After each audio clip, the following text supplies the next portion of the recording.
What's happening, Nick Martinez, the Keto Dad here, and tonight for dinner we made keto-friendly meatballs. They're simple, they're delicious, you're gonna love them. This recipe is super easy. We're just gonna take a pound of ground beef. I've got organic ground beef from a farmer friend of mine who happens to have cows. And now we're just gonna mix in all of our ingredients. So I'm gonna just kind of mix up the ground beef so it's a little easier to get everything mixed in here.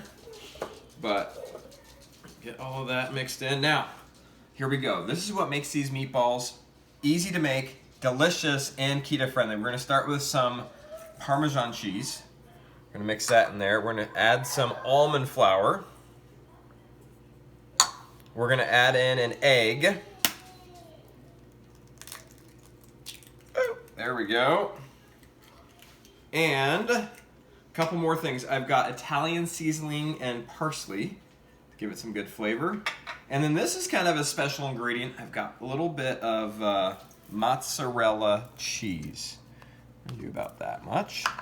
And then I've got ground pepper and a little bit of pink Himalayan salt. There we go.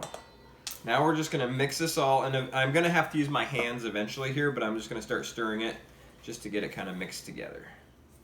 Okay, and last thing I'm gonna add in is just a little bit of water to kind of give a little more liquid to this to allow it all to clump together.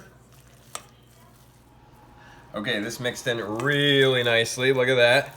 Now what we're gonna do is just make up our meatballs.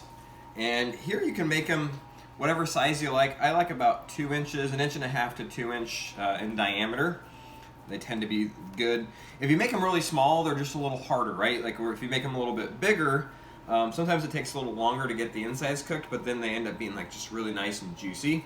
That's the kind of meatball I like. So this is the part, if you don't like getting your hands dirty, that you're probably not gonna enjoy it. If you don't mind, it's pretty simple.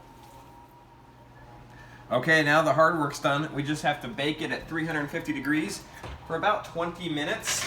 And then what we're doing right now is pre-baking them. I'm gonna bake them a little bit later with a little sauce on them, so we're gonna bake them twice in a way. You can get away with just baking it once, though. You just have to adjust the time. So here we go. Okay, we made these meatballs earlier today, and they cooked up the first time. Now we're basically just gonna heat them up with some sauce on it. I think this gives it like just better flavor. You don't have to cook them twice, but I usually like doing it. So I'm just gonna pour my Rao's sauce kind of over the meatballs. And you can determine, you don't have to like completely fill the pan like you would a lasagna pan or something, but you just wanna kind of get it on there.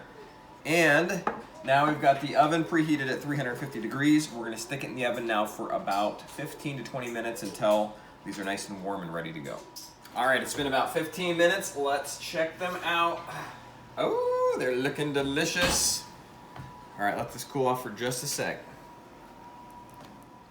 Okay, now we're going to take some noodles. Now you can put this on a bed of zucchini noodles, or zoodles. You can put it on riced cauliflower, or these are hemp heart noodles, or not hemp heart, these are palm heart noodles. Palmini is what they're called. And let me get a spatula. All right, we're gonna take a couple of these meatballs out here. Oh yeah, look at that, there's one. All right, let's start with that, give it a try. All right, time to try it out. I've got my noodles, I've got my meatball here. Ooh. Those are delicious. I love this meatball recipe. Doesn't matter what you put it on, they're amazing. You're gonna wanna try this. Make sure to try it at home, take a picture of it, post it online, share this recipe for sure. And with that, remember, keep it simple, keep it fun, keep it keto. Have an awesome day.